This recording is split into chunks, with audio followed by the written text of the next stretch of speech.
Hello दोस्तों, welcome to my YouTube channel. तो एक बार फिर से स्वागत है आप सभी का मेरे यूट्यूब चैनल पर। आई होप आप सभी भी स्वस्थ और मस्त होंगे। आज मैं आप सभी लोगों के बीच लाई हूँ कुछ नई चीज़।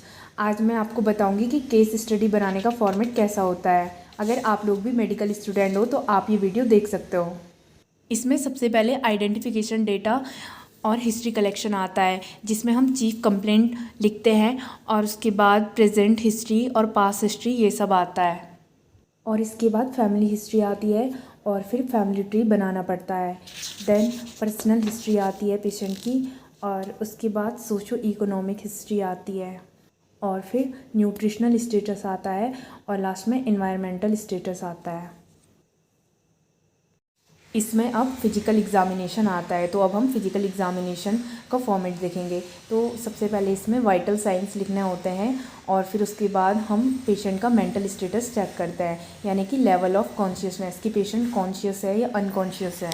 देन हमारे पास हेड टू टो एग्जामिनेशन आता है। इसमें हम पेशेंट के hair, face, eyes, ear, nose, इन सब का एक सिस्टमिक तौर से एग्जामिनेशन करते हैं।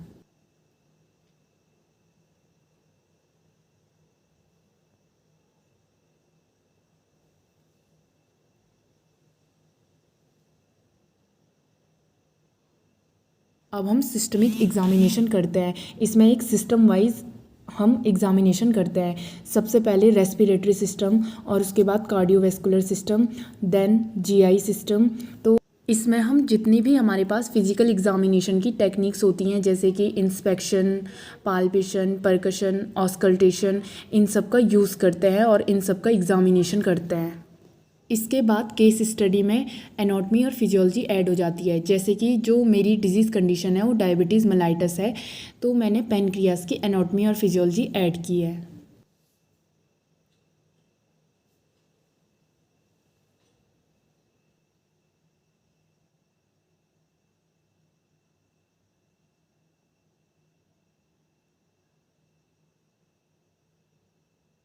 देन इसके बाद डिजीज़ कंडीशन लिखनी होती है, डिजीज़ का इंट्रोडक्शन और उसके टाइप्स, डेफिनेशन।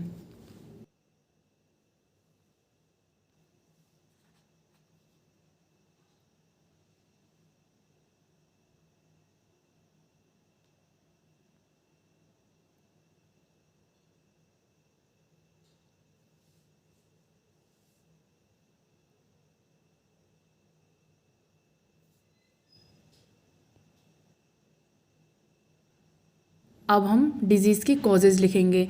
इन बुक और इन पेशेंट वाला कॉलम यहाँ पर बनाना होता है।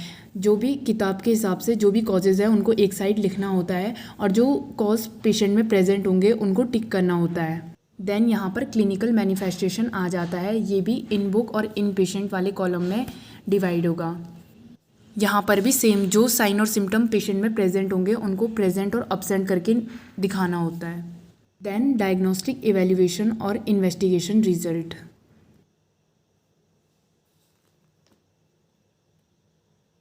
देन यहाँ पर मैनेजमेंट लिखना होता है।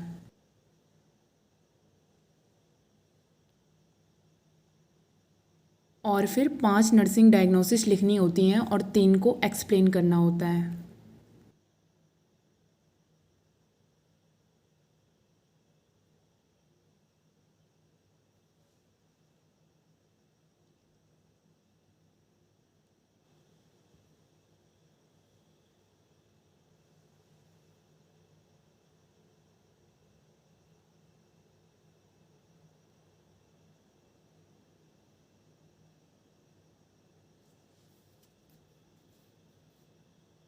अब यहाँ पर हेल्थ एजुकेशन के पॉइंट्स लिखने होते हैं कि हम पेशेंट को क्या क्या हेल्थ एजुकेशन देंगे। और इसके बाद प्रोग्नोसिस लिखना होता है कि जो ट्रीटमेंट हमने पेशेंट को दिया है, कि उस ट्रीटमेंट को देने के बाद पेशेंट की कंडीशन अब कैसी है, पेशेंट का प्रोग्नोसिस रेट क्या है। लास्ट में समरी और कंक्लूजन लिखना होता है। तो इसी के साथ आज का मेरा व्लॉग होता है ख़त्म। प्लीज़ अगर आपको वीडियो पसंद आए तो चैनल को लाइक और सब्सक्राइब करना ना भूलें। Thank you.